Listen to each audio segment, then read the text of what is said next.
पावसाळी अधिवेशनाचा आजचा शेवटचा दिवस आहे। विरोधकांच्या अंतिम आठवडा प्रस्तावावर मुख्यमंत्री आज उत्तर देतील। विरोधक आजही विविध मुद्द्यांवरून आक्रमक होण्याची शक्यता आहे। आव्हाड पडळकर वादाचे परिणाम विधानसभेमध्ये उमटण्याची शक्यता आहे। जनसुरक्षा विधेयकाला सुद्धा आज विरोध करण्याची शक्यता सुद्धा दिसून येते आहे।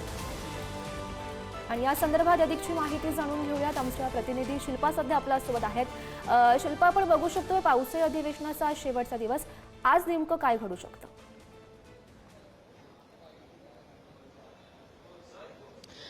गौरी, आपण जर पाहिलं तर पावसाळी अधिवेशनाचा आजचा शेवटचा दिवस आहे आणि शेवटच्या दिवशी विरोधकांच्या जो प्रस्ताव आहे त्या प्रस्तावाला आज मुख्यमंत्री देवेंद्र फडणवीस हे उत्तर देणार आहे। आणि त्याचबरोबर आजच्या शेवटच्या दिवशी विरोधक आक्रमक होणार असल्याचं चित्र आपल्याला पाहायला मिळेल। विशेष म्हणजे जे महत्त्वाचे मुद्दे आहेत, महत्त्वाचे विषय आहेत, त्यावर विरोधक आक्रमक होताना पाहायला मिळतील। त्यामध्ये शेतकऱ्यांचा विषय आहे, त्याचबरोबर विद्यार्थ्यांचा विषय आहे आणि विशेष म्हणजे आरोग्य विभागातील जो घोटाळा आहे तो घोटाळा असेल किंवा बांधकाम विभागातील घोटाळा, अशा विविध विषयांवर आज विरोधक आक्रमक होताना पाहायला मिळतील।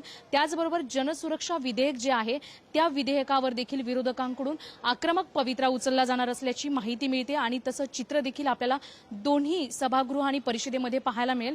विशेष म्हणजे खालच्या सभागृहामध्ये जनसुरक्षा विधेयकाला एकमताने मंजुरी मिळाली असं देखील सांगण्यात आलं। मात्र वरच्या परिषदेमध्ये जर आपण पाहिलं तर विरोधकांना बोलू दिलं गेलं नाही या जनसुरक्षा विधेयकावर, असा देखील विरोधकांनी आरोप केलेला आहे। आणि त्यामुळे काय मुद्दे उपस्थित होतात हे बघणं महत्त्वाचं असेल। या सर्व घडामोडींवर असंच लक्ष ठेवून राहा। तुर्तास धन्यवाद दिलेल्या सविस्तर माहितीसाठी।